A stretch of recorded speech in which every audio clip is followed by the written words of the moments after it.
మాజీ మంత్రి జోగి రమేష్ గారు, మీ ప్రభుత్వాన్ని గద్దె దింపి కూటమి ప్రభుత్వం మీద అప్పుడే అంత వ్యతిరేకత వచ్చేసిందంటారా? డెవలప్మెంట్ చేస్తే అమరావతి కడితే ప్రజలు హర్షిస్తారు.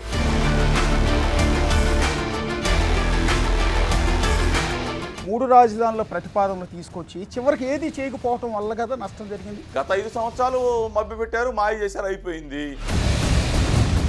భువనేశ్వరి గారిని ఉద్దేశించి వల్లభనేని వంశీ కావచ్చు, అంబటి రాంబాబు కావచ్చు, ఇంకొంతమంది నేతలు చేసిన అసెంబ్లీకి వెళ్ళేది ఇటువంటి పనికిమాలిన మాటలు మాట్లాడే భాష కోసమా? తెలుగుదేశం పార్టీ ఆఫీసు మీద మీ పార్టీ నాయకులు వెళ్ళి దండెత్తి దాడి చేయటం ఒక కారణం అని చెప్తే, దాడి అనే మాట పక్కన పెడితే నిరసన తెలియజేయడానికి వెళ్ళాము అనేది. వల్లభనేని వంశీకి ఏమన్నా జరిగితే తెలుగుదేశం ప్రభుత్వం ఇదే విధంగా కుప్పగూలుతుంది అని అప్పుడు రంగా గారికి, ఇప్పుడు వల్లభనేని వంశీ గారికి రెండింటికి కంపేర్ చేస్తూ నక్కకి నాగలోకి అనుకున్న తేడా ఉంటుంది సార్.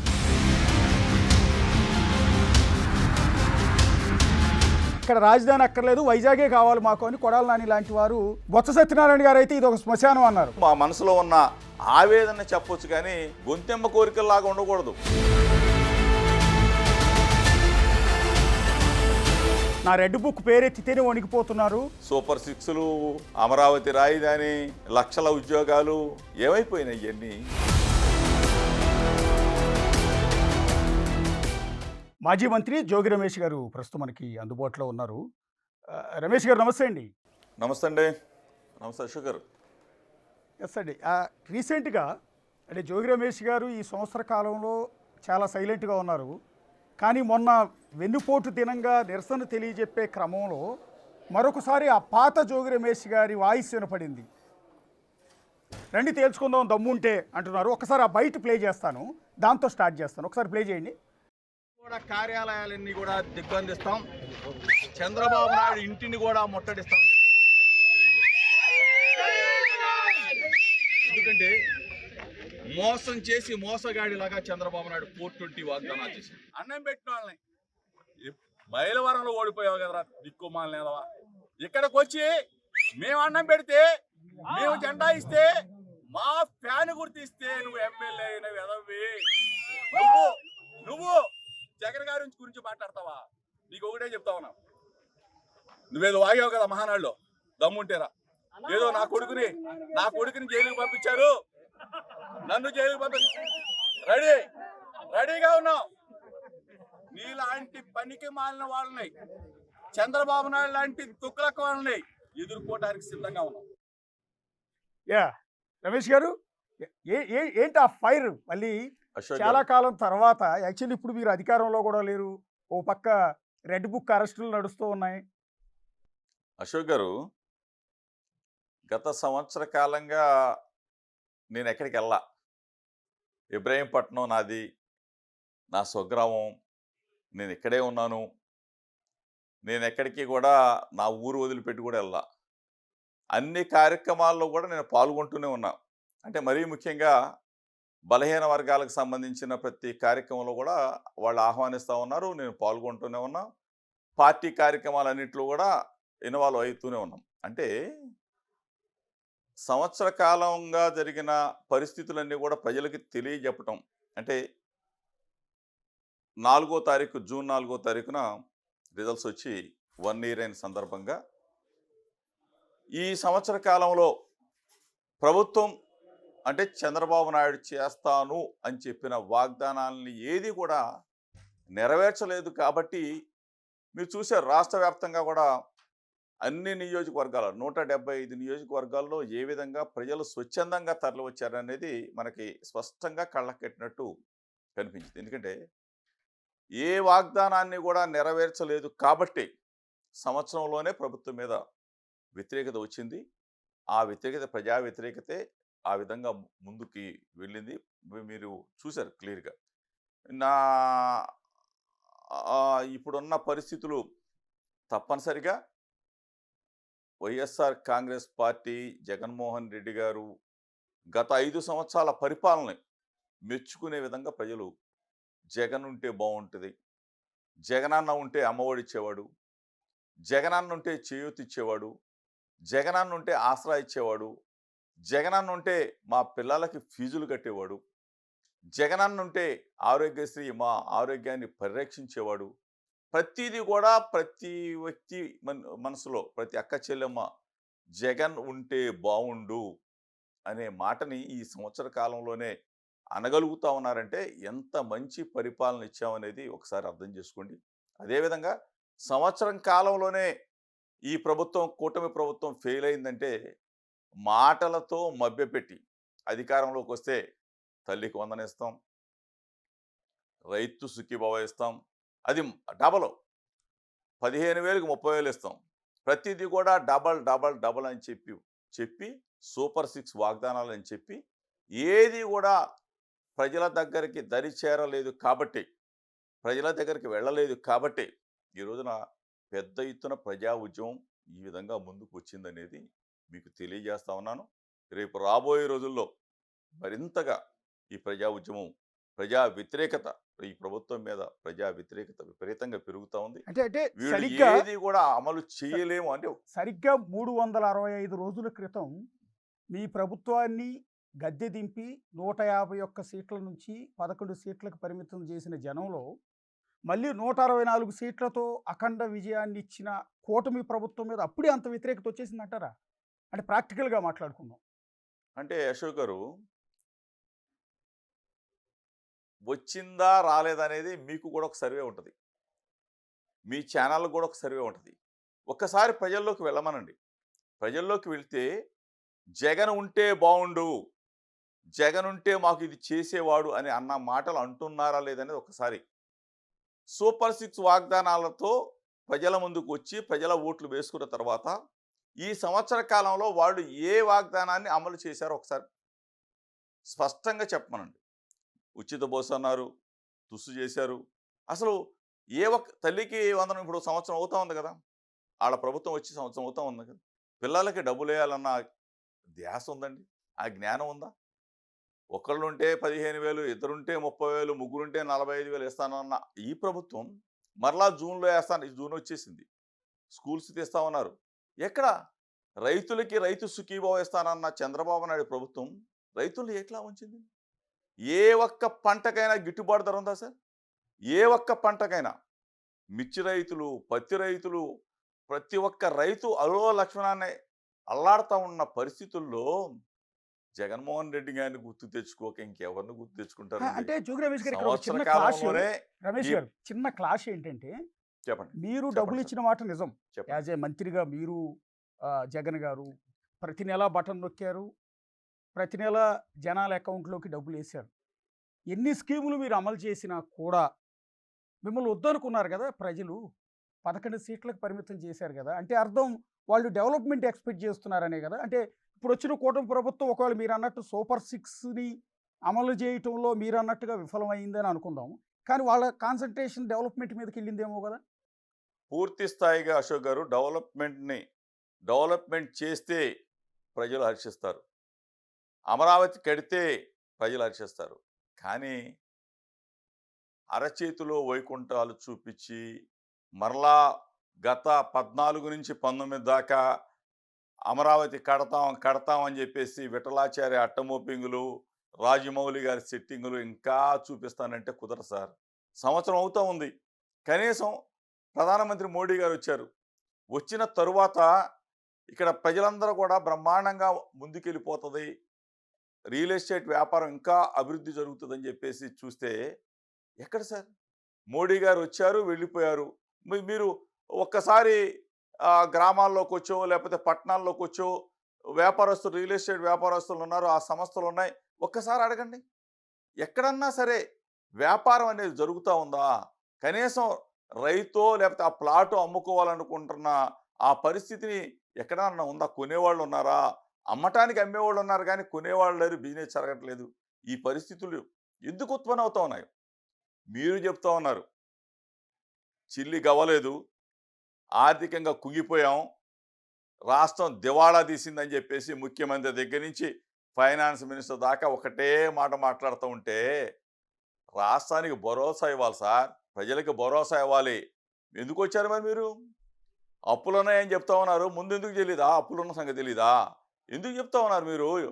అప్పులతో కుంగిపోతా ఉన్నాం, కుదేలైపోతా ఉన్నాం, పారిపోతా ఉన్నాం అని చెప్పేసి మీరు చెప్తా ఉంటే, ప్రజలకు భరోసా ఇచ్చి ప్రజల్ని నడిపించాల్సిన ప్రభుత్వం, ప్రజల్ని ముందుకు తీసుకెళ్లాలన్న ముఖ్యమంత్రి ఆర్థికంగా కుంగిపోయాం, కుసించిపోయాం అంటే ఎవడొచ్చి పెట్టుబడులు పెడతారండి? ఎవరొచ్చి ఇక్కడ వనరులు ఇస్తారు? కనీస జ్ఞానం లేదా? అనుభవం ఉంది చంద్రబాబు నాయుడు గారికి. మరి 40-45 సంవత్సరాల అపారమైన అనుభవం ఉంది మరి చంద్రబాబు నాయుడు గారు. గద్దెనెక్కిన తర్వాత 3 నెలల నుంచే మొదలు పెట్టేశారు. అమరావతి కట్టలేమంటారు, అమరావతి ఊబిలో కూరుకుపోయిందంటారు, అమరావతిలో నీళ్ళు వచ్చేసిందంటారు, అమరావతిలో నీళ్లు తోడాలంటారు. ఇదండి గత 5 సంవత్సరాలు మభ్యపెట్టారు, మాయ చేశారు, అయిపోయింది. మరలా 3 పార్టీలు, జాతీయ పార్టీ, ప్రాంతీయ పార్టీలు, 30 మంది నాయకులు కలిసి గెలిచారు. ఓకే, కాదనంట్లా. ఓకే, మీరు మంచి పరిపాలన ఇస్తారని ప్రజలు హర్షించారు. మేము కూడా చూస్తా ఉన్నాం. మేము కూడా ఇక్కడే పుట్టి పెరిగాం కదా. అమరావతి రాజధాని బ్రహ్మాండంగా కడతాడని ఎప్పుడు కడతాడని మేము ఎదురు చూస్తా ఉన్నాం. అంటే కానీ మీరు కృష్ణా ఏమీ జిల్లా లేదు. ఎస్ సార్, జోగి రమేష్ గారు, మీరు కృష్ణా జిల్లా వాస్తవ్యులు. ఒక మాట సూటిగా, చెప్పండి సార్.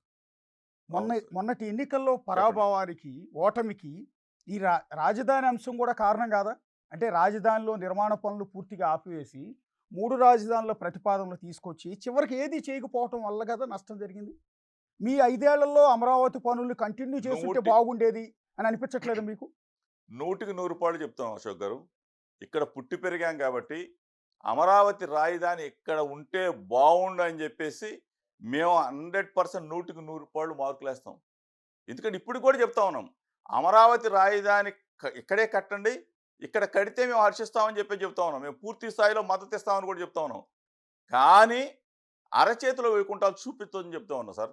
మీరు అశోక్ గారు, గత 5 సంవత్సరాలు అయిపోయింది, ఇప్పటికి ఇంకో సంవత్సరం అయింది, 6వ సంవత్సరం, 7వ సంవత్సరం అడుగు పెడతా ఉన్నాం. అడుగు పెడతా ఉన్నా కానీ అడుగులు పడట్లేదు. ఇంకా ఎన్నాళ్ళు మభ్య పెడతారు? ఇంకా 50,000 ఎకరాలు, 40,000 ఎకరాలు కావాలని చెప్పేసి రైతుల్ని మళ్ళీ మభ్యపెట్టి మోసం చేసే కార్యక్రమాలు ఎక్కడ సార్? తీసుకున్న రైతులకి మనం నమ్మకం కలిగించలేకపోయాం, భరోసా ఇవ్వలేకపోయాం. ఇంకా 40,000 ఎకరాలు, 50,000 ఎకరాలు కావాలని చెప్పేసి మళ్ళీ రైతులను తీసుకొని మళ్ళీ వాళ్ళను మోసం చేసే కార్యక్రమాలు ఎక్కడండి? ఇవన్నీ కూడా పనులు ప్రారంభించండి, పనులు చేయండి, అమరావతి కట్టండి, అభివృద్ధి చేయండి. మేము కూడా ఇక్కడ పుట్టి పెరిగాం కాబట్టి తప్పనిసరిగా మద్దతుగా నిలబడతామని చెప్తా ఉన్నాం. అంటే మరి గత 5 ఏళ్ల పాటు ఎందుకు అమరావతిని నిర్మాణ పనులు పూర్తిగా ఆపివేసి, ఎందుకు మొత్తం ఒక అడవిలాగా తయారైపోయింది కదా? రైతులు ఇచ్చిన భూములు మొత్తం కూడా ముళ్ళ కంపలతో మొలిచిపోయి, నిర్మాణ పనులు 90% కంప్లీట్ అయిన భవనాలన్నీ కూడా అలాగే ఉండిపోయి, పునాదుల స్థాయిలో ఉన్న వాటిల్లో మొత్తం వరద నీరంతా కూడా చేరిపోయి అంత భయంకరంగా తయారైపోయిన సందర్భంలో మీరు మంత్రిగా ఉన్నారు, అదే క్యాబినెట్లో మీకు కూడా పాత్ర ఉంది. మరి మీ నాయకుడికి మీరు ఎందుకు చెప్పలేదు, ఇది అమరావతి రాజధాని, దీన్ని మనం కన్స్ట్రక్షన్ చేద్దాము, దీని పనులు ప్రారంభిద్దామని? అమరావతి రాజధాని ఎక్కడికి వెళ్ళలేదండి. అమరావతి రాజధానే. కానీ కరోనా కష్టకాలం వల్ల 2 సంవత్సరాల పాటు ఆర్థిక ఇబ్బందుల వల్ల స్కీమ్స్ అన్నీ కూడా, ప్రతి స్కీమ్ కూడా ప్రజల దగ్గరికి వెళ్ళే క్రమంలో జగన్మోహన్ రెడ్డి గారు మొట్టమొదటి కార్యక్రమం తీసుకున్నారు కాబట్టి, ఆ కుటుంబం బాగుపడాలనే ఉద్దేశంతో ముందుకెళ్ళారు కాబట్టి అమరావతి పనుల్ని చేపట్టలేకపోయాం. కానీ అమరావతి రాజధాని కాదు అని చెప్పేసి ఎప్పుడు కూడా చెప్పలేదు. తప్పనిసరిగా అమరావతికి కావాల్సిందే, అమరావతి డెవలప్ చేయాల్సిందే అని చెప్పేసి మేము తప్పనిసరిగా అడిగాము. ఇవాళ కూడా చెప్తా ఉన్నాం, అమరావతి రాజధానిని మేము అందరం కూడా అంగీకరిస్తున్నాం, కానీ పనులు మొదలు పెట్టండి, అంతేగాని రైతులని వంచవద్దని చెప్పేసి మీ ద్వారా తెలియజేస్తాం. అమరావతికి మద్దతు ఇస్తున్నాం అంటున్నారు. గతంలో కూడా జగన్ గారు ప్రతిపక్ష నేతగా 2014-19 మధ్యలో ఉన్నప్పుడు కూడా అసెంబ్లీలో మాట్లాడు, మీరు కూడా ఆ రోజు అసెంబ్లీలోనే ఉన్నారు. అప్పుడు ఆయన అన్నది, మేము మద్దతు ఇస్తున్నాం, మీరన్న మాటే అన్నారు, మేము మద్దతు ఇస్తున్నాం, కాకపోతే కనీసం 30,000 ఎకరాలన్నా సేకరించండి, రాజధాని ఇక్కడే ఏర్పాటు చేయండి, నా ఇల్లు కూడా నేను ఇక్కడే కట్టుకున్నాను, చంద్రబాబు నాయుడికి ఇల్లు కూడా లేదు, సో రాజధాని ఎక్కడికి పోదని ఆ రోజు హామీ ఇచ్చారు. కానీ అధికారంలోకి వచ్చిన వెంటనే 3 రాజధానుల ప్రతిపాదన తీసుకొచ్చి అమరావతిని కేవలం శాసన రాజధాని అన్నారు. ఎగ్జిక్యూటివ్ క్యాపిటల్ అంతా కూడా వైజాగ్ నుంచి ఉంటుంది, న్యాయ రాజధాని కర్నూలులో ఉంటుంది అని చెప్పారు. దానివల్ల కదా మీరు ఇందాక అన్న రియల్ ఎస్టేట్ పడిపోయింది, పెట్టుబడులు రాలేదు అని. అప్పుడు ఈ నష్టం అంతా అప్పటి నుంచి కూడా జరుగుతూనే ఉంది కదండి. ఒక్కసారి మీరు అశోక్ గారు గత 5 సంవత్సరాల పరిపాలనలో రియల్ ఎస్టేట్ వ్యాపారం చూడండి. రియల్ ఎస్టేట్ రంగానికి సంబంధించిన వ్యాపారస్తులతో మీరు మాట్లాడండి, ఆ సంస్థలతో మాట్లాడండి.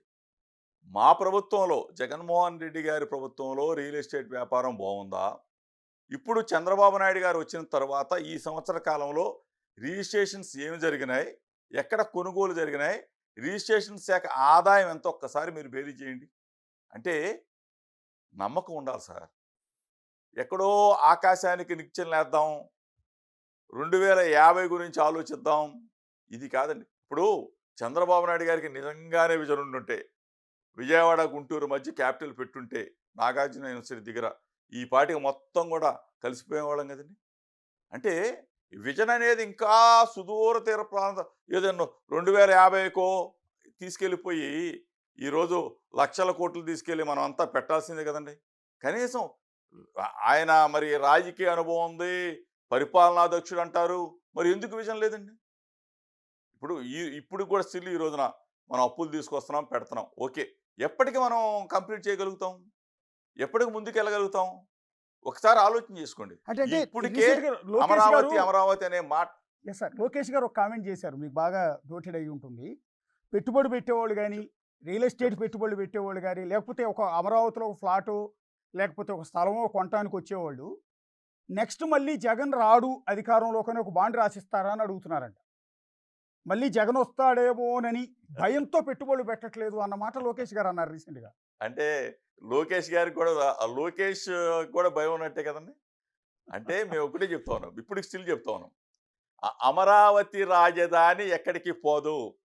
రేపు మేము అధికారంలోకి రాబోతా ఉన్నాం, జగన్మోహన్ రెడ్డి గారు ముఖ్యమంత్రి అవ్వబోతా ఉన్నాడు.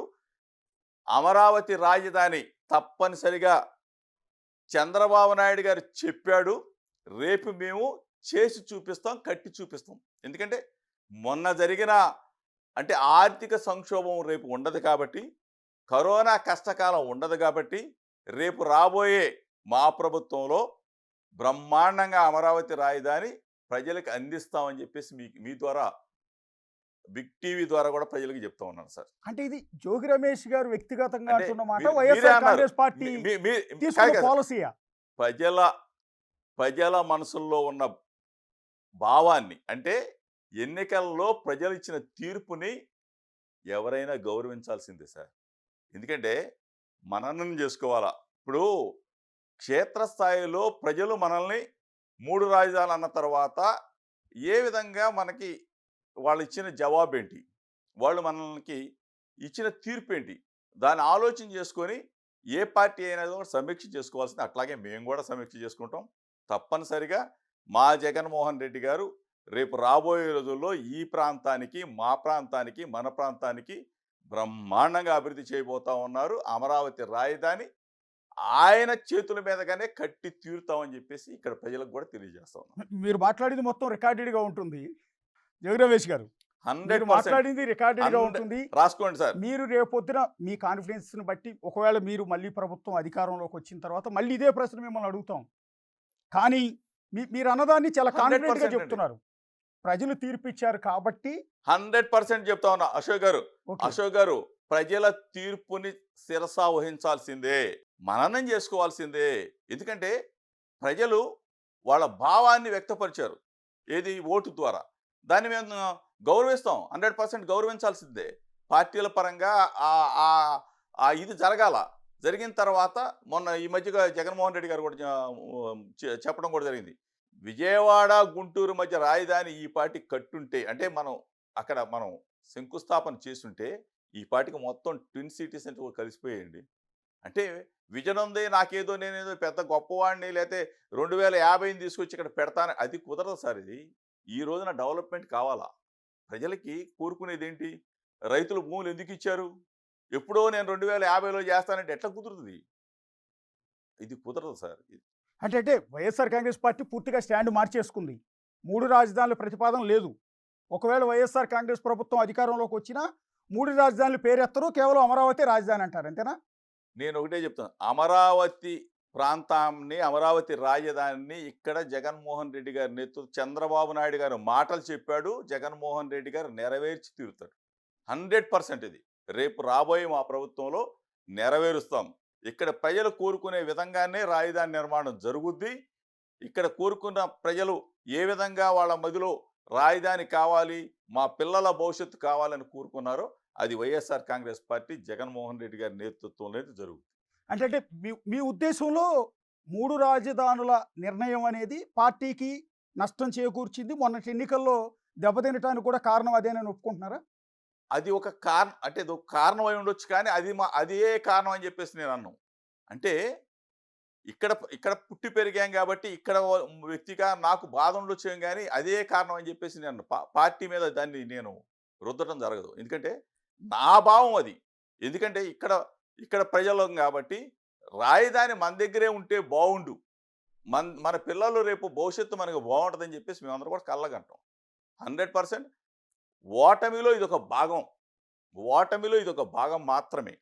అంటే మీరు ఈ మాట అంటున్నారు, కృష్ణా జిల్లా వాస్తవ్యుడిగా నాకు ఈ ఈ ప్రాంతం మీద, ఈ జిల్లా మీద ప్రేమ ఉంటుంది, రాజధాని ఇక్కడ ఉండాలని కోరుకుంటున్నాను. కానీ మీ సహచర మంత్రి కొడాలి నాని లాంటి వారు అప్పుడు మీరు అధికారంలో ఉన్నప్పుడు ఇచ్చిన కామెంట్ ఏంటంటే రాజధాని అవసరం లేదు, ఇక్కడ ఎవరూ కోరుకోవట్లా, కేవలం కమ్మవాళ్ళు మాత్రమే బాగుపడతారు అక్కడ రాజధాని ఇక్కడ నిర్మాణం చేయటం వల్ల కమ్మవాళ్లే భూములు ఇచ్చారు, వాళ్లే రియల్ ఎస్టేట్ వ్యాపారం చేస్తున్నారు, వాళ్లే బాగుపడతారు, ఇక్కడ రాజధాని అక్కర్లేదు, వైజాగే కావాలి మాకు అని కొడాలి నాని లాంటి వారు ఇదే కృష్ణా జిల్లాకు సంబంధించిన నేత చాలా సీరియస్గా చాలా సందర్భాల్లో చెప్పారు. బొత్స సత్యనారాయణ గారు అయితే ఇది ఒక శ్మశానం అన్నారు. ఇప్పుడు కొన్ని వాళ్ళ వ్యక్తిగతమైన అభిప్రాయాలకి, అంటే నా వ్యక్తిగత అభిప్రాయాన్ని పార్టీ మీద రుద్దకూడదు, నాని వ్యక్తిగతమైన అభిప్రాయానికి పార్టీ మీద రుద్దకూడదు, బొత్స గారి వ్యక్తిగత అభిప్రాయాన్ని పార్టీ మీద రుద్దకూడదు. మా భావాన్ని వ్యక్తీకరించవచ్చు, మా మనసులో ఉన్న ఆవేదన చెప్పొచ్చు, కానీ నానికి అట్లా ఉండొచ్చేమో. నాకైతే ఇక్కడ పుట్టి పెరిగాం, రాజధాని ఇక్కడ ఉండాలనే మేము కోరుకుంటాం. మా పిల్లల భవిష్యత్తు మాకు కావాలి కదా. ఇక్కడ ఇక్కడ ప్రజలందరూ కూడా బ్రహ్మాండంగా ఎక్కడో మద్రాసులో ఉండేవాళ్ళం, మద్రాసులో నుంచి కర్నూలు పోయాం, కర్నూలు నుంచి హైదరాబాద్ వచ్చాం, హైదరాబాద్లో తంతే మళ్ళీ ఇక్కడికి వచ్చామంటే కొంచెం ఆనందపడతాం కదా. కట్టాలనే కోరుకుంటా ఉన్నాం, కానీ విఠలాచారి అట్టమోపింగులు, రాజమౌళి సెట్టింగులు మాత్రం కాదు సార్. త్వరితగతిన కట్టండి, హర్షిస్తాం. అంటే అంతేగాని మీరు నేను రాజధాని పేరుతో మీరు నేను గోడౌన్ కట్టుకుంటే మీరు అన్నట్టుగా తేలిగ్గా కట్టిపడేయచ్చు, కానీ రాజధాని అనేది తరతరాలు ఉండాల్సింది కదండి. భవిష్యత్తు తరాలు, ఇప్పుడు మన జనరేషన్ కాదు కదా, మన తర్వాతి జనరేషన్, ఆ తర్వాతి జనరేషన్, ఇట్లా భావితరాలు రాజధానిని గుర్తుపెట్టుకోవాలి. హైదరాబాద్ స్థాయిలో, ఒక చెన్నై స్థాయిలో, ఒక బెంగళూరు స్థాయిలో డెవలప్ కావాలి అంటే విస్తీర్ణం చాలా పెద్దగానే ఉండాలి కదా, దాని విజన్ అనేది లాంగ్ విజనే ఉండాలి కదా. ఓకే సార్, కాదని నేను అంటలా. రాజధాని పేరు చెప్పుకొని వ్యాపారం చేయొద్దు సార్, రాజధాని పేరు చెప్పుకొని వ్యాపారం చేయొద్దు, దయచేసి చెప్తా ఉన్నాయి. ఇక్కడ ప్రాంతంలో మేము ఉన్నాం కాబట్టి ఒకటే చెప్తాం. ఓకే, అంటే చంద్రబాబు నాయుడు గారు కుప్పంలో ఇల్లు కట్టారు, కట్టుకోలేదు సార్. లేకపోతే రాజధానిలో రేపు ఇల్లు కడుతున్నాడు, కట్టడా? అంటే దానికి ఏమన్నా కొలబద్ద ఉంటుందా? దానికి కూడా ఒక టైం బాండ్ ఉంటుంది కదా, టైం పీరియడ్ ఉంటుంది. సంవత్సరంలో కట్టుకోవాలి ఇల్లు, లేకపోతే సంవత్సరం 3 నెలలు కట్టాలా ఉంటుంది కదా. ఇప్పుడు 2050లో కట్టాలంటే ఇచ్చిన రైతులు ఏమైపోతారండి? ఇక్కడ సపోర్ట్ చేసిన ప్రజలంతా ఏమైపోతారు? ఒకటి గుర్తుపెట్టుకోండి సార్, మనకి విజన్ ఉండొచ్చు, అంటే లేకపోతే చెన్నై లాగానో లేకపోతే హైదరాబాద్ ఉండొచ్చు, కానీ గొంతెమ్మ కోరికల్లాగా ఉండకూడదు. అశోక్ గారు, దయచేసి ఒక 5 సంవత్సరాల పీరియడ్ లేదు, 6 సంవత్సరాల పీరియడ్, దాన్ని తీసుకోవాలి తప్ప నేను మొత్తం కూడా తీసుకొచ్చి ఇక్కడ కొల్లగొట్టేస్తాను, ఇక్కడ వ్యాపారం చేస్తాము, 4-5 సంవత్సరాలకి 4-5 కంపెనీలకి మేము కాంట్రాక్ట్లు ఇచ్చేస్తాం, వాళ్ళ నుంచి మేము ఇది కాదండి. ఇది విజన్, ఇది వ్యాపారం చేసి డబ్బులు సంపాదించే తెలివితేటలు కాదు కావాల్సింది, మనసు ఉండాలా. నేను ఒకటే అడుగుతా ఉన్నాను, 14 నుంచి 19 దాకా చంద్రబాబు నాయుడు గారి ప్రభుత్వం అధికారంలో ఉంది, కనీసం వెళ్తానికి మనకు వేవుందండి? మీరు కూడా వచ్చి ఉంటారు కదా అసెంబ్లీకి, కనీసం దారేశారు సార్? ఎక్కడ సార్ ఇది? మీరే చెప్తా ఉన్నారు 5 సంవత్సరాల పాటు కనీసం మనం వెళ్తానికి ఒక వే లేదు, కరకట్ట మీద వెళ్ళాలా? దాన్ని మరి విజన్ అంటారా సార్? అది దాన్ని విజన్ అంటారా? అంటే మళ్ళీ అదే ప్రశ్న మళ్ళీ మీ దగ్గరికి వస్తుంది. మళ్ళీ వాళ్ళు కోచింగ్ చేసేది ఏంటంటే, అంటే నేను అంటున్నది కాదు, వాళ్ళు మళ్ళీ మిమ్మల్ని అదే కోచ్లు అడుగుతున్నారు, మరి మీరేం చేశారు అని కదా. సరే, మేము రోడ్డు వేయలేదు, మీరేం చేశారు అని. సరే, కరోనా 2 ఏళ్ళు పోయింది అనుకుందాం, మిగిలిన 3 ఏళ్ళు ఉంది కదా, 3 ఏళ్లలో ఒక్క ఇటుకన్నా వేశారు అమరావతిలో అని ప్రశ్న మీకు వస్తుంది కదా రివర్స్లో. 100% సార్. ఇందాక మీకు కొంచెమే చెప్పా మీకు అశోక్ గారు, మేము దృష్టి పెట్టలేదు కాబట్టి ప్రజలకు మా ప్రజలు తీర్పు ఇచ్చారు. ఆ తీర్పుని శిరసా వహిస్తాం. తప్పనిసరిగా పార్టీలో కూడా చర్చ జరుగుద్ది. మేము ఒకటే చెప్తాం. చంద్రబాబు నాయుడు గారు మాటలతో చెప్పాడు. రేపు జగన్మోహన్ రెడ్డి గారు చేసి తీరుతాడు. జగన్మోహన్ రెడ్డి గారి నాయకత్వంలోనే అమరావతి సాధ్యం అవుద్ది. అమరావతి రాజధాని కట్టి తీరుతాం. అంటే మరలా అమరావతి చెప్తాం రైతులు కదా, నమ్ముతారో తప్పకుండా మిమ్మల్ని? అంటే 5 ఏళ్ల పాటు అమరావతి 100 రైతులు టెంటేసి 100% కూర్చొని సార్. ధర్నాలు చేశారు. అమరావతి రైతులు పాదయాత్ర చేశారు. పాదయాత్ర తిరుపతి దర్శనానికి వెళ్తుంటే మీ పార్టీ నాయకులు ఎక్కడికక్కడ అడ్డుకునే ప్రయత్నం చేశారు. కొన్నిసార్లు కొన్ని చోట్ల దాడులు కూడా చేశారు. అలాంటి అమరావతి రైతులు మళ్ళీ మేము అమరావతిలో రాజధాని నిర్మాణం చేస్తామంటే అంటే మీ పార్టీని కానీ మీ నాయకుడిని కానీ నమ్ముతారా అని అడుగుతున్నా. 2019లో ఎవరు గెలిచారు సార్ తాటికొండలో? మేమే మీరే. కదా! మేమే కదా! అవునండి. మేమే కదా! అవును. ఎవరో ఒకళ్ళో ఇద్దరో ముగ్గురో చేసిన పొరపాట్లని ఏది ఆ ధర్నాల్లోనో లేకపోతే ఇంకోటి జరిగిన గలాటాలో లేకపోతే ఇంకోటో వాళ్ళని వాళ్ళని హర్ట్ చేసి ఉంటే ఎవరన్నా వాళ్ళ వ్యక్తిగతం తప్ప పార్టీ నిర్ణయం కాదండి. మేము ఒకటే చెప్తా ఉన్నాం. వాళ్ళు అమరావతి ప్రజలు ఈ పాటికి ఆ రైతులందరూ కూడా అంటే 100కి 100 రూపాయలు కాకపోవచ్చేం గానీ, జగన్మోహన్ రెడ్డి గారు మరలా గెలుస్తారు. గెలుస్తారు. గెలుస్తాడు గాబట్టి, రాజధానిని ఇక్కడే ఉంచాలని జెప్పేసి మనం నిర్ణయం తీసుకుంటాడు గాబట్టి, మనం ఆయనకు గూడా సపోర్ట్ చేయాలన్న ఆలోచనలో ఈ పాటికి అమరావతి రైతులందరూ గూడా వస్తున్న పరిస్థితులు. ఎందుకంటే 33,000 ఎకరాలు తీసుకున్నారు. ఇంకొక 40,000 కావాలంటున్నారు. ఇటు పక్కొచ్చి మా ఇబ్రహీంపట్నం సైడొచ్చి ఇంకొక 5,000, 10,000 ఏం సార్ ఇది? ఏ ఏ ఏం చేసుకుంటారు సార్ భూములు?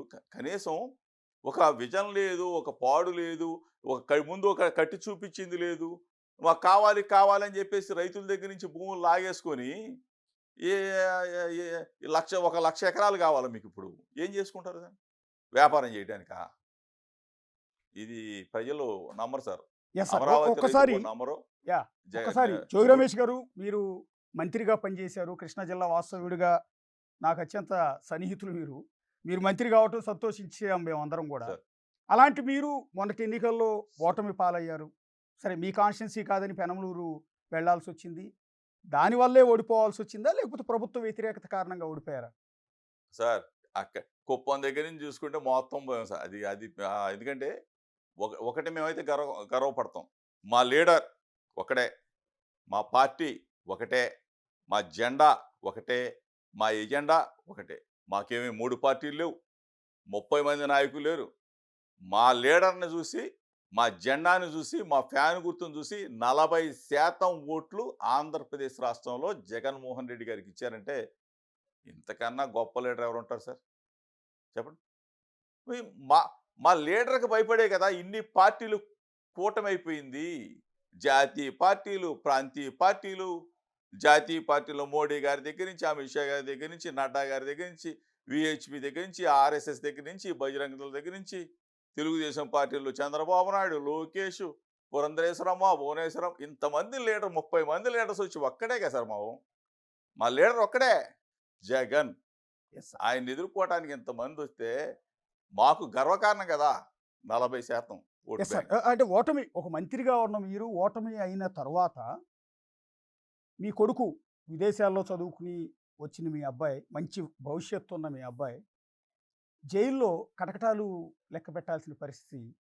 ఒక తండ్రిగా మీ కొడుకు జైలు లోపలికి వెళ్తుంటే ఏ తండ్రి చూడకూడని దృశ్యం, ఇబ్బందికరమైన దృశ్యం. ఆ రోజు మీ సతీమణి కన్నీళ్లు పెట్టింది కూడా నేను చూశాను నిజంగా. ఏ తల్లి కూడా తన కొడుకుని జైలు లోపలికి వెళ్తుంటే తట్టుకోలేదు. ఎలా దాన్ని ఎలా రిసీవ్ చేసుకున్నారండి? మీ బిడ్డ ఎందుకు జైలుకి వెళ్ళాల్సి వచ్చింది అంటే? సరే ఇదొక అంటే ఎవరికి జరగకూడదు అంటే యాక్చువల్గా నన్ను అరెస్ట్ చేస్తారని చెప్పేసి నేను భావించాను తప్ప ఏదో ఒక తప్పుడు కేసులో నా కొడుకుని ఇరికించారు, ఇట్లా ఇరికిస్తారు, పిల్లల జోలికి వస్తారని చెప్పేసి నేనైతే అనుకోలే. సరే వచ్చారు. నరకం అంటే నరకం అంటే రాజకీయాల్లో చిన్నప్పటి నుంచి ఉన్నాం కాబట్టి కొడుకు దగ్గరికి వచ్చేసరికి బాగా ఇబ్బంది పడ్డాం, నరకం అనుభవించాం. ఒక 10 రోజుల పాటు దేవుడు ఉన్నాడు కాబట్టి మంచి జరిగింది. 100% మంచే జరుగుతుంది. ఇది రాష్ట్ర ప్రజలంతా కూడా చూశారు. ఎందుకంటే నా మీద కక్ష ఉండొచ్చు. నేనేదో చంద్రబాబు నాయుడు గారి ఇంటి దగ్గరికి ధర్నా చేయడానికి వెళ్ళాను, నా మీద కక్ష పెట్టుకోవచ్చు. సుప్రీంకోర్టు దాకా వెళ్ళాం, బెయిల్ తెచ్చుకున్నాం. ఇది అసలు కారణం లేని కేసు సార్ ఇది. మీరెట్లా ఒక స్థలం కొనుక్కుంటారో అదే విధంగా నేను కొనుక్కుంది నా పిల్లోడి పేరు మీద పెట్టుకున్నాం. దాన్ని కూడా అంటే చిలవలు పలవలు చేసి రాజకీయాల్లో ఉన్నాం కాబట్టి, నా మీద కక్ష ఉంది కాబట్టి, జోగి రమేష్‌ని ఏదన్నా చెయ్యాలి కాబట్టి నా కొడుకుని ఈ విధంగా చేయటం మంచి పద్ధతి కాదు ఇది. ఇది మీకు చంద్రబాబు నాయుడు గారికి పిల్లోడున్నాడు. లోకేష్‌కి పిల్లోడున్నాడు. సరే చూద్దాం. రాజకీయాలు ఆళ్ళు ఉంటారు, మేము ఉంటాం, అందరం ఉంటాం కాబట్టి రాజకీయాలనేది సహజమే కాబట్టి భరించాం, బాధపడ్డాం, మరలా నిలదొక్కుంటాం, మరలా ప్రజలకు సేవ చేస్తూనే ఉంటాం సార్. అంటే మీరు ఫిక్స్ అయ్యారా మిమ్మల్ని ఖచ్చితంగా అరెస్ట్ చేస్తారు అని? అంటే రెడ్ బుక్ రాజ్యాంగం నడుస్తోంది అని మీ పార్టీ నేతలు పదే పదే చెప్తున్నారు. సో ఆ రెడ్ బుక్‌లో మీ పేరు కూడా ఉందని మీరు ఫిక్స్ అయ్యారా ముందే? ఒక్కటి మాత్రం చెప్తున్నాను సార్. చిన్నప్పుడు అంటే నిక్కర్లేసుకున్న దగ్గర నుంచి రాజకీయాల్లో ఉన్నా. అంటే వంగవీటి మోహన్ రంగా గారు యునైటెడ్ ఇండిపెండెంట్స్ యుఐ అనే సంస్థను పెట్టినప్పుడు స్టూడెంట్స్ ఆర్గనైజేషన్‌లో అప్పటి నుంచి ఆర్గనైజేషన్‌లో ఉన్నాం సార్. చిన్నప్పటి నుంచి ఇయన్నీ కూడా చూసిన వాళ్ళమే. కానీ ఈ రెడ్ బుక్కులు ఎంతకాలం ఉంటాయి? నేను మీ ద్వారా చంద్రబాబు నాయుడు గారికి చెప్తున్నా, చంద్రబాబు నాయుడు కొడుకు లోకేష్‌కి కూడా చెప్తున్నా. ఇది మంచి పద్ధతి కాదమ్మా. అధికారం శాశ్వతం కాదు. భూమి గుండ్రంగా ఉంటది. ఎల్లకాలం ఎవడో ఆ పీఠంలో కూర్చోడు. ఎ రెడ్ బుక్ ఏంటి? నిజంగా తప్పు చేస్తే శిక్షించండి. మేము ఇప్పుడు కేసులున్నాయి. ఆ కేసుల్లో ఆల్టర్ చేసి, సెక్షన్‌లేసి, పాత కేసులన్నీ కూడా తోడి, ఇది సంవత్సరం పాటు మీరు పరిపాలన చేయమని మీకు ప్రజలు మంచి మ్యాండేట్ ఇస్తే, 164 సీట్లు ఇస్తే, రెడ్ బుక్ ఏందిది? మంచి పరిపాలన చేయండి. సూపర్ 6 అన్నారు. ఆ వాగ్దానాలు నెరవేర్చండి. అమరావతి రాజధాని కొట్టండి. నేను సపోర్ట్లు కొడతా, జేజేలు పలుకుతాయి. ఏందిది? తప్పుడు కేసులు పెట్టి నిర్బంధించాలా? ఇయన్నీ అంటే శాశ్వతం కాదు. జోగి రమేష్ గారు, అంటే లోకేష్‌కి కూడా చెప్తా ఉన్నా. వైఎస్ఆర్ కాంగ్రెస్ పార్టీ మొన్నటి ఎన్నికల్లో ఓడిపోవటానికి కొన్ని కారణాలు, మీరు ఇందాక రాజధాని గురించి మాట్లాడుకున్నాం మనం, అదొక కారణం. అలాగే భువనేశ్వరి గారిని ఉద్దేశించి వల్లభనేని వంశీ కావచ్చు, అంబటి రాంబాబు కావచ్చు, ఇంకొంతమంది నేతలు చేసిన కామెంట్స్ ఒక కారణం అని చెప్తూ ఉంటారు. తెలుగుదేశం పార్టీ ఆఫీసు మీద మీ పార్టీ నాయకులు వెళ్ళి దండెత్తి దాడి చేయటం ఒక కారణం అని చెప్తే, ఈ లిస్టులో మీరు ఒక 30 కార్లలో అనుచరులందరినీ కూడా తీసుకుని చంద్రబాబు ఇంటి ముందుకెళ్ళి చేసిన గొడవ, అంటే ఒక విధంగా చంద్రబాబు నాయుడు ఇంటిపై దాడి కూడా నష్టం చేకూర్చింది, ఓటమికి అది కూడా ఒక కారణం అనే అనేది ఇప్పటివరకు నడుస్తున్న డిస్కషన్. యాక్సెప్ట్ చేస్తారా? 100కి 100 రూపాయలు తప్పు అని చెప్తాను సార్. ఓకే. ఎందుకంటే దాడి అనే మాట పక్కన పెడితే నిరసన తెలియజేయడానికి వెళ్ళాము అనేది 100కి 100 రూపాయలు కరెక్ట్. ఎందుకంటే గౌరవ ముఖ్యమంత్రి, ఆనాటి ముఖ్యమంత్రి జగన్మోహన్ రెడ్డి గారిని ఉద్దేశించి ఈనాటి స్పీకర్ స్థానంలో కూర్చున్న అయ్యన్న పాత్రుడు మాట్లాడిన భాష ఒకసారి మీరు ప్లే చేయండి. నా కొడక, అట్ట నా కొడక, ఇట్ట నా కొడక అని అసలు ఎంత రాజకీయాల్లో మనం వినకూడని భాషని అటువంటి పెద్ద మనిషి మాట్లాడొచ్చా సార్? అటువంటి అయ్యన్న పాత్రుడు గారు మాట్లాడి మా మనసును హర్ట్ చేస్తే, చంద్రబాబు నాయుడు గారి ఇంటి దగ్గరికి వెళ్ళి నిరసన తెలియజేస్తేనన్న ఆ చంద్రబాబు నాయుడు గారు ఆ అయ్యన్న పాత్రుడికి గడ్డి పెడతాడు, బుద్ధొచ్చేటట్టు చేస్తాడని చెప్పేసి ఆ ఉద్దేశంతో ఆ రోజున మేమే దాడి చేయడానికి ఇబ్రహీంపట్నం నుంచి వెళ్ళామండి. దాడి చేసేవాడు ఇబ్రహీంపట్నం నుంచి వెళ్తారా? ఇబ్రహీంపట్నం నుంచి కరకాట దాకా వెళ్ళాలంటే గంట సమయం పట్టింది సార్. నేను నిరసన తెలియజేయడానికి వెళ్తే నా మీదే ఆ రోజు దాడి జరిగింది. సరే అది ఓకే, దాడి చేశారు, నా మీద దాడి చేశారు, నా కారు అద్దాల పగలు కొట్టారు, మా వాళ్ళు కొట్టారు. సరే ఆ కేసుకు సంబంధించి ఆ రోజు ఉన్న కేసుని మళ్ళీ ఆల్టర్ చేశారు, మమ్మల్ని సుప్రీంకోర్టు దాకా లాగారు, బెయిల్ తెచ్చుకున్న ఇవన్నీ. అంటే ఇది కరెక్టా అని అడుగుతా ఉన్నా రాజకీయాల్లో. అంటే ఆ రోజు మీరు ఆ వెళ్ళింది కేసులు కాదు ఇప్పుడు కాదు. ఆల్టర్ చేసి ఆ రోజు సెక్షన్స్ మీరు కారులో మీరు అధికారంలో ఉన్నారు యాక్చువల్లీ. ఆయన ప్రతిపక్ష నాయకుడుగా ఉన్నారు. సో ఆయన ఇంటి మీదకి మీరు ఆ కాన్వాయ్‌తో వెళ్ళిన పర్పస్ వేరే అయ్యి ఉండొచ్చు. కానీ జనాల్లోకి బాగా నెగెటివ్‌గా పోలా? ఒక చంద్రబాబు నాయుడు ఇంటి మీదకి జోగి రమేష్ గారు ఈ రకంగా మంది మార్పులంతో వెళ్ళిపోతారా అనేది.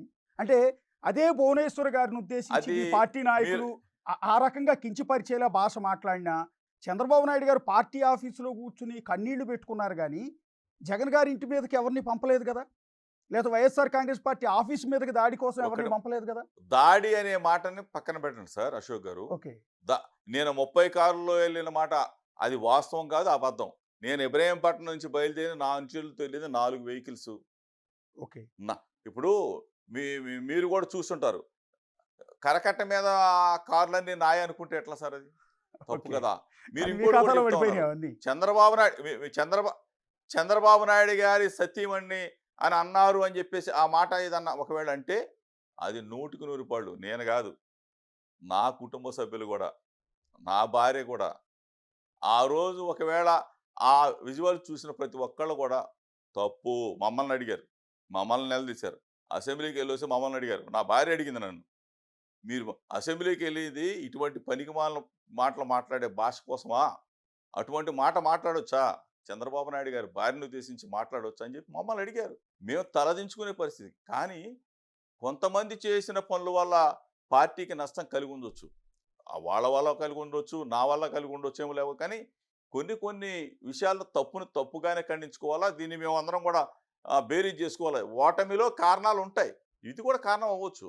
లేకపోతే నేను అయ్యన్న పాత్రుడు గారు ఇట్లా అన్నారని చెప్పేసి నేను ఆవేదన చెంది నేను బాధపడి చంద్రబాబు నాయుడు గారి ఇంటి దగ్గరికి నిరసన తెలియజేయడానికి వెళ్తే దాన్ని తీసుకెళ్ళి ఆ ఖాతాలో ఇచ్చాము. అది కూడా తప్పు అవ్వచ్చు. కానీ మేము కూడా దాన్ని ఆత్మ పరిశీలన చేసుకుంటున్నామండి అశోక్ గారు. అంటే 100% వల్లభనేని వంశీ గారు, భువనేశ్వర్ గారు తప్పుగానే చేసిన ఖండించాల్సింది. కామెంట్స్, అసెంబ్లీలో అంబటి రాంబాబు గారు చేసిన కామెంట్స్ ఖచ్చితంగా పార్టీకి నష్టం చేకూర్చాయా అని యాక్సెప్ట్ చేస్తున్నారా? అంబటి రాంబాబు గారు ఏమన్నారో నాకైతే తెలియదు, కానీ మీరు చెప్పినట్టుగా ఒకవేళ ఆ కామెంట్ కన్నా జరుగుంటే, నేను ఆ రోజున అసెంబ్లీకి లేటుగా వెళ్ళా, ఆ కామెంట్ కన్నా ఎక్కడైనా ఉచ్చరించుంటే 100% 100కి 100 పాళ్ళు అది తప్పు. పార్టీకి అది అది ఒక మంచిది కాదు. ఎందుకంటే పార్టీలో ఉన్న వ్యక్తులు ఒకవేళ వ్యక్తిగతంగా లేకపోతే పార్టీ పరంగా ఏదైనా చంద్రబాబు నాయుడు గారి మీదో లోకేష్ మీద ఏదైనా ఉంటే వాళ్ళని మాట్లాడాలి, కానీ ఇంట్లో ఉన్న ఒక తల్లిని ఉద్దేశించో లేకపోతే భార్యను ఉద్దేశించి మాట్లాడటం ఇది సబబు కాదని చెప్పేసి నేను ఘంటాపదంగా చెప్తాను సార్. ఎందుకంటే కక్ష లేకపోతే కక్షలో కార్పణ్యాలు ఏముంటుంది సార్ రాజకీయాల్లో?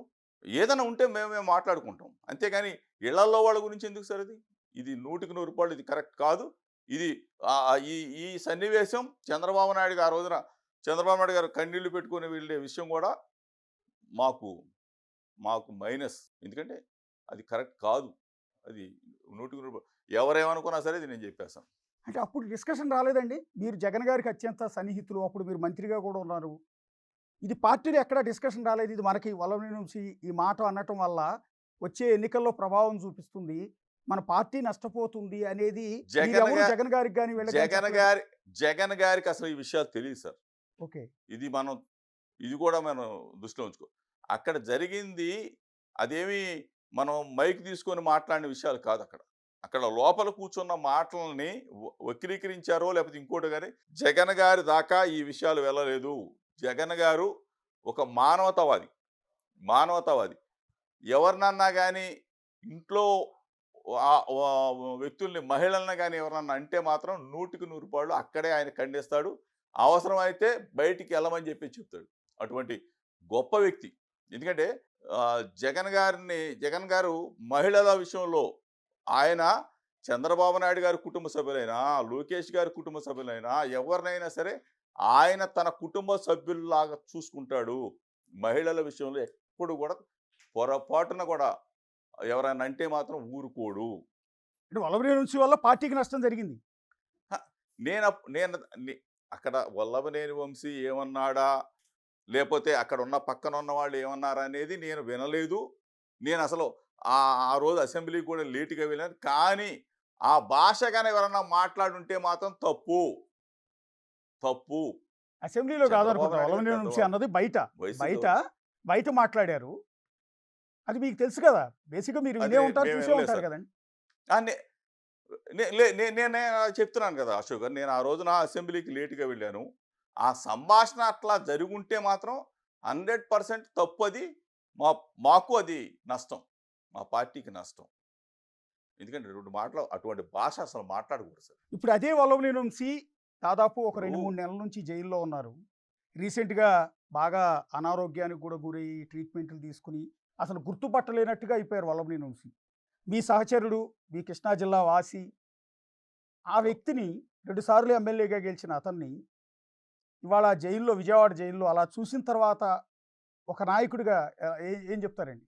చాలా బాధాకరం విషయం సార్. ఎందుకంటే కక్ష సాధింపులు ఇటువంటి కరెక్ట్ కాదండి. ఎందుకంటే ఆహ్, ఒక కేసు పెడితే బెయిల్‌తో బయటకొస్తాం. పొద్దాక పీటీ వారెంట్లు పెట్టి దాన్ని ఎక్స్‌టెన్షన్ చేసుకుంటా ఇన్ని నెలల పాటు అది అంటే కక్ష ఉండొచ్చు గానీ, ఆ కక్షని ఈ విధంగా తీర్చుకోవడం అనేది దారుణం అని చెప్పేసి నేను అంటే భావిస్తాను. కక్ష అది సాధింపా కరెక్ట్ కాదని కర్మఫలమా? భావిస్తాను. మేమైతే వంశీ మీద కక్ష సాధింపే అని అనుకుంటున్నాం. ఎందుకంటే ఒక కేసు పెట్టొచ్చు. ఆ కేసు బెయిల్ తీసుకొని బయటకు. కానీ పీటీ వారెంట్లు యేసుకుంటా ఇన్ని నెలల పాటు అతన్ని ఇబ్బంది పెట్టడం, అతను అనారోగ్యం పాపం హాస్పిటల్‌లో చాలా జైల్‌లో ఇబ్బంది పడతా ఉన్న పరిస్థితులు. హాస్పిటల్‌లో కూడా తీసుకురాకుండా వెంటనే క్షణాల్లో చూయించి తీసుకెళ్ళిపోవటం ఇది కావాలని చేస్తున్న కుట్ర. అంటే కొడాలి నానిని కూడా అరెస్ట్ చేస్తారనే ప్రచారం జరుగుతోంది. ఆ అరెస్ట్ భయంతోనే కొడాలి నాని గుండెపోటని ముంబై హాస్పిటల్‌లో చేరి సర్జరీలు చేయించుకుంటూ ఉన్నారు. నాటకాలు ఆడుతున్నారు అనేది లోకేష్ గారు పదే పదే అంటున్న మాట. నా రెడ్ బుక్ పేరెత్తితేనే వణికిపోతున్నారు. ఈ రకంగా డ్రామాలు ఆడుతున్నారు అన్నది కూడా రీసెంట్‌గా ఆయన ఒక కామెంట్ చేశాడు. హార్ట్ సర్జరీ చేయించుకుంటే కూడా దీన్ని కామెంట్ చేసుకుంటా భయపడటం ఇయన్నీ అంటే హాస్పిటల్‌లో డాక్టర్లు ఏఐజీలు ఇయన్నీ కూడా తప్పుడు రిపోర్ట్‌లు అంటారు అశోక్ గారు. ఇయన్నీ కూడా ఏంటంటే రెడ్ బుక్కు ఒక సంవత్సరం అయిపోయిందండి. ఆ మాటని వాడుతూ సంవత్సరం అయిపోయింది. కాలక్షేపం చేసేశారు. భయభ్రాంతులు చేశారు. అక్రమ కేసులు పెట్టారు. జైళ్ళకి పంపించారు. ఇంకెంతకాలం మీరు ఇదే రెడ్ బుక్‌ని పట్టుకొని పరిపాలన చేస్తారు? మీరు చేయాల్సిన పనులు చాలా ఉన్నాయి గదా! సూపర్ సిక్స్‌లు, అమరావతి రాజధాని, లక్షల ఉద్యోగాలు ఏమైపోయినాయి ఇయన్నీ?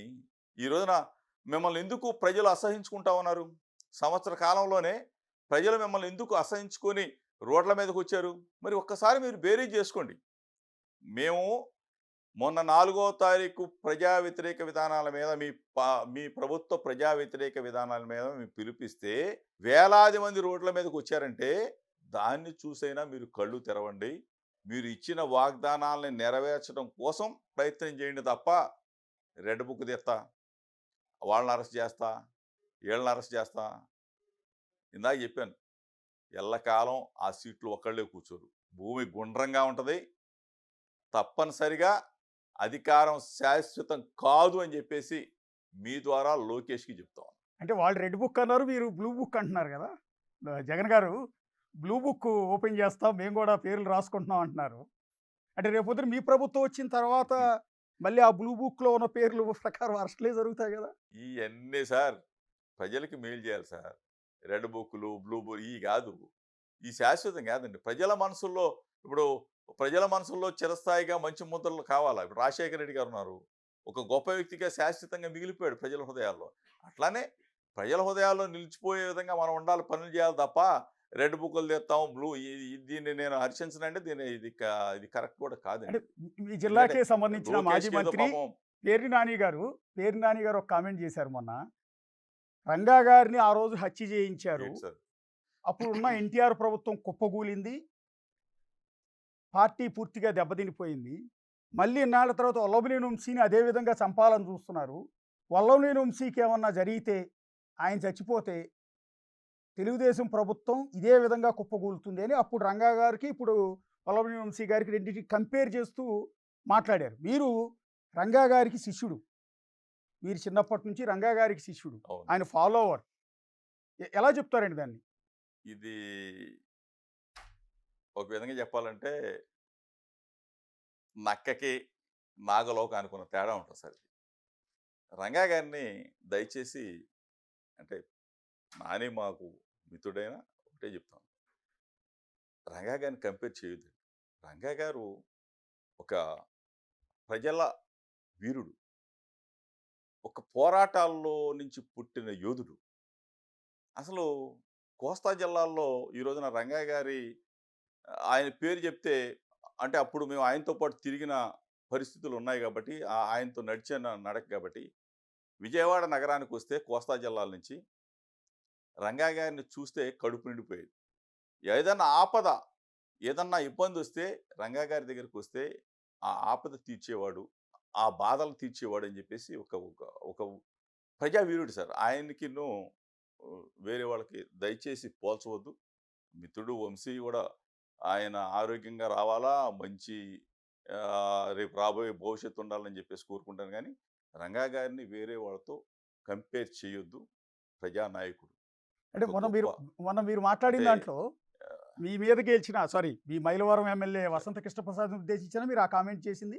మా పార్టీ కండువా కప్పుకొని గెలిచేవరా వెధవా అని అంటున్నారు. నిజమే కదా సార్. అంటే అతనిది నందిగామ అండి. ఓకే. నందిగామలో ఓడిపోయాడు. మైలవరం తీసుకొచ్చి మా లీడర్ మా జగనన్న సీట్ ఇచ్చి, మాకు గుర్తిచ్చి ఫ్యాన్ గుర్తిస్తే గెలిచాడు. గెలిచిన తర్వాత ఈ మధ్య నేను ఎప్పుడో చూసా. ఆహ్, కుక్కలో ఏదో అంట. ఏదో భాష ఏదో మాట్లాడినట్టున్నాడు. కుక్కలకు కూడా విశ్వాసం ఉంటది సార్. కుక్క మంచి జంతువు, పెంపుడు జంతువు. విశ్వాసఘాతకులు ఇటువంటి వాళ్ళు. ఇప్పుడు జగన్మోహన్ రెడ్డి గారు సీట్ ఇస్తే మైలవరంలో వైఎస్ఆర్ కాంగ్రెస్ పార్టీ తరఫున ఫ్యాన్ గుర్తు మీద గెలిచిన తర్వాత లాస్ట్ వరకు కూడా నేను నేను జగన్ గారి నేను జగన్ గారు చెప్పేవాడిని. అన్నా వెళ్ళిపోతాడన్నా ఎందుకన్నా ఇట్లా నువ్వు లాస్ట్‌లో కూడా పాపం ఇన్‌పుట్ సబ్సిడీస్ ఉంటే ఏదో స్పిన్నింగ్ వీల్‌కి డబ్బులు కూడా ఇచ్చాడు పాపం. ఎందుకన్నా ఇట్లా ఇస్తావంటే, జోగి ప్రసాద్ మనోడు జోగి, ఎక్కడికెళ్తాడు జోగి? నిన్నే వచ్చాడు నా దగ్గరికి. డబ్బులు ఇమ్మన్నాడు. ఈ సబ్సిడీలు ఇచ్చేసాను. ఆ బిల్లులు కొట్టిచ్చాము. ఎక్కడికెళ్తాడు అని చెప్పేసి పాపం మంచి మనసున్నాడు కాబట్టి నమ్మాడు సార్. నమ్మితే ఒక్క పోటు పొడిసేసి, వెన్నుపోటు పొడిసేసి మమ్మల్ని వెళ్ళిపోయాడు. సరే పోతే పోయావు. గెలిస్తే గెలిచావు, 5 సంవత్సరాలు అనుభవించావు, బిల్లులు చేయించుకున్నావు, సబ్సిడీలు తీసుకున్నావు, పోతే పోయావు. కానీ విశ్వాసం ఉండాలి కదండీ!